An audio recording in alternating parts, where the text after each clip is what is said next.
Hello warriors, स्वागत है आप सभी का आपके अपने यूट्यूब चैनल जी दरोगा जी में। अभी हमारे साथ रमांशु सर मौजूद हैं और रमांशु सर से आपके Bihar civil court peon clerk का जो अभी तक एग्ज़ाम का कोई अता पता नहीं है और बहुत सारे यूट्यूबर बता रहे हैं कि दिसंबर में होगा, तो दिसंबर में कैसे हो सकता है? दिसंबर में रेलवे का एग्ज़ाम है, उसके तहत कोर्ट रीडर का ज्वाइनिंग करवा दिया गया। 4 वैकेंसीज निकली थी 2 साल पहले, कोर्ट रीडर का ज्वाइनिंग करवा दिया गया और स्टेनोग्राफर का रिजल्ट आना बाकी है। तो प्यून और क्लर्क का कब होगा? चलिए सर से बात करते हैं और सर से जानने की कोशिश करते हैं। सर स्वागत है आपका हमारे। बहुत बहुत धन्यवाद आपका।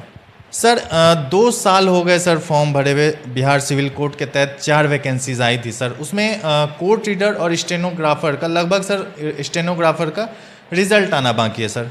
तो ये सर प्यून और क्लर्क वालों का कब होगा सर? थोड़ा उनका कन्फ्यूज़न दूर कर दें। देखिए, जैसे प्यून क्लर्क में एक प्रॉब्लम ये थी कि प्यून क्लर्क में बहुत सारे बच्चों के फॉर्म कैंसिल किए गए थे। लगभग 4-4.25 लाख करीब बच्चों के फॉर्म जो है कैंसिल किए गए थे और ये एक बड़ी वैकेंसी थी और इसमें सबसे ज़्यादा बच्चे लगभग 3300 सीटें तो आपके क्लर्क में हैं और लगभग 1700, 1500, 1600, 1700, 1800 करीब जो है आपके ऑर्डरली में। तो 2 साल से वैकेंसी निकली और बाकी की उन्होंने प्रक्रिया कंप्लीट कराई। चूँकि कोर्ट है, कोर्ट पे किसी कंट्रोल नहीं होता तो अपने हिसाब से लोग काम करते हैं।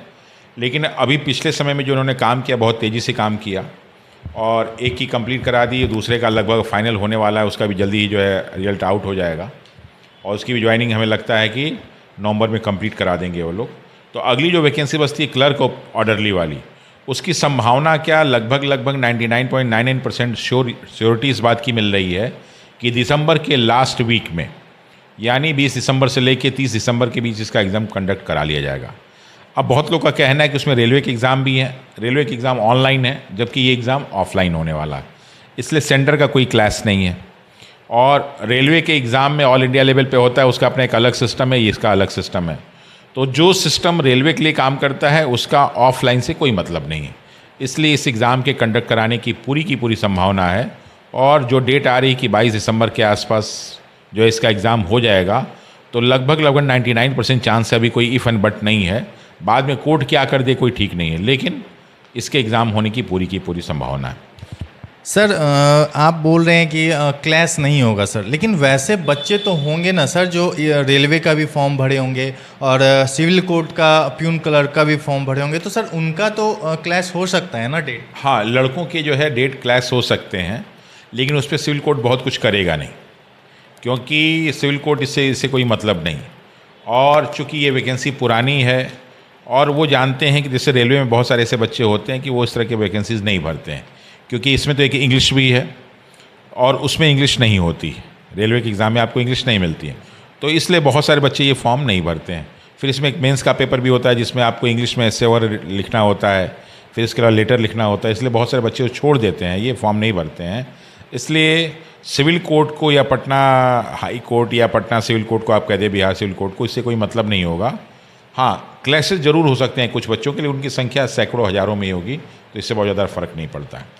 अच्छा सर, आज अब 1 महीना 1.25 महीना लगभग बचा है सर, अप्रोक्स 1.5 महीना मान लेते हैं सर। 1.5 महीना में बच्चे क्या कर लें लास्ट टाइम, क्योंकि इतने साल वैकेंसीज के हो जाने के बाद बच्चों का कहीं ना कहीं मनोबल भी गिर जाता है, वो उसकी तैयारी भी छोड़ देते हैं। और बहुत यूट्यूब पे जो भी बहुत सारे लोग वीडियो बनाते हैं वो आज 4 महीने से सर एग्ज़ाम करवा रहे हैं कि नेक्स्ट मंथ हो जाएगा, कंफर्म है, ये है वो है। तो इस चक्कर में बच्चे तैयारी में जुट जाते हैं, फिर कोई नोटिस नहीं आता और उनका फिर मनोबल डाउन होता है सर।